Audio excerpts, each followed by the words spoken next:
It's me, Rabbi Sol, with Rabbinical Reflections for you all.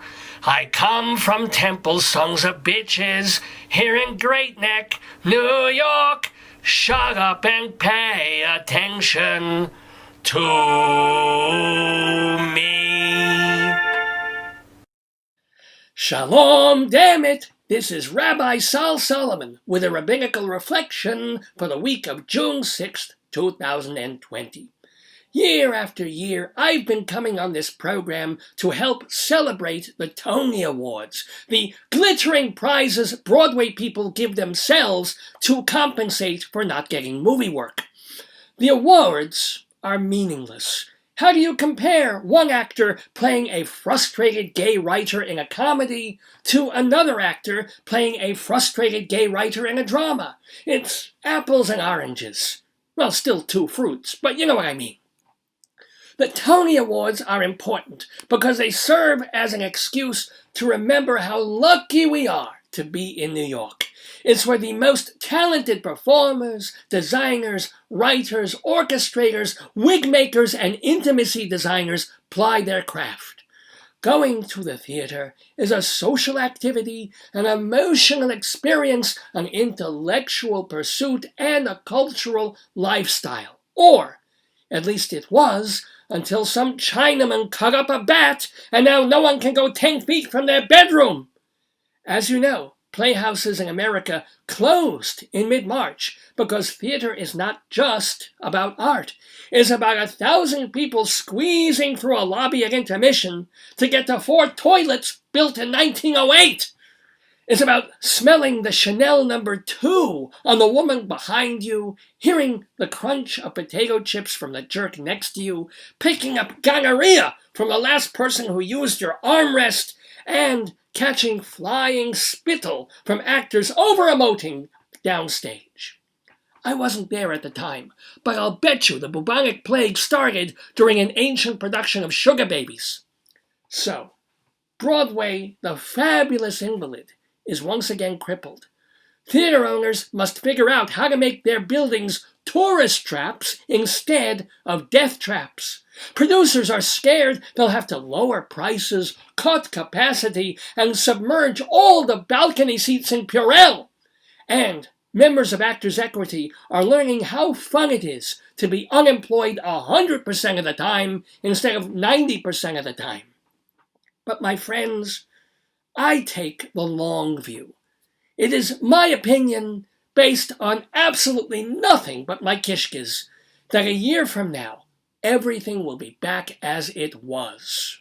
When New York gets hit with blackouts and snowstorms, Broadway stops for a day. When Kennedy was shot, Broadway went dark 2 days. Tuesday, September 11th, 2001, Broadway closed and reopened on Thursday. People want normalcy, even in a new normal.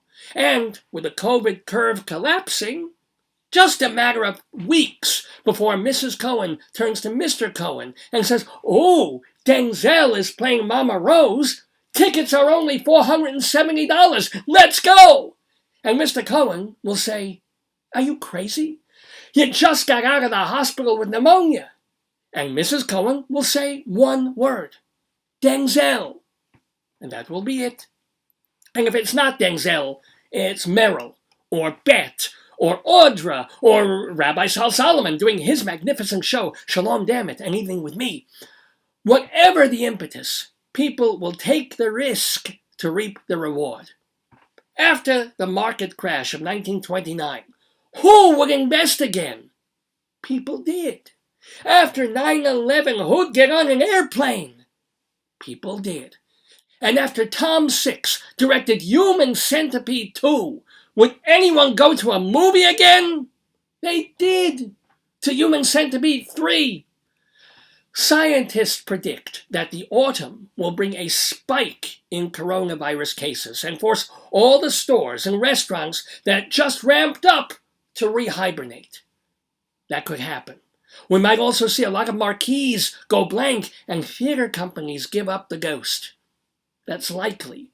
But eventually people will sit together, watching a stage, laughing, crying, clapping, and burrowing into the seat cushion when they have to hide a fart.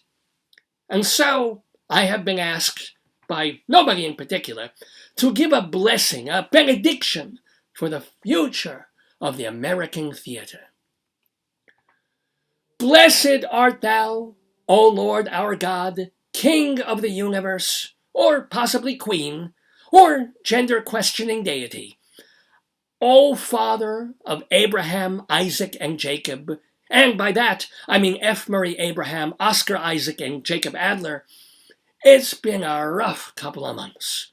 100,000 dead, massive unemployment, race riots, disappointing episodes of Nailed It.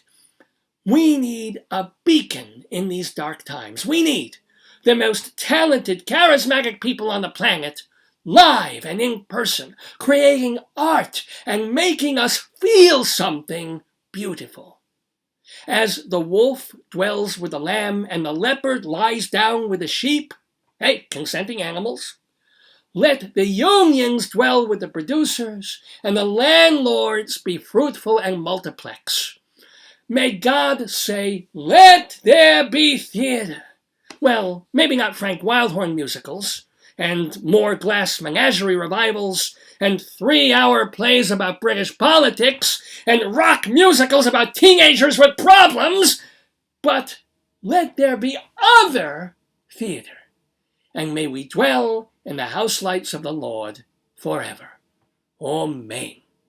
This has been a Rabbinical Reflection from Rabbi Sol Solomon, Temple Sons of Bitches. The show will go on.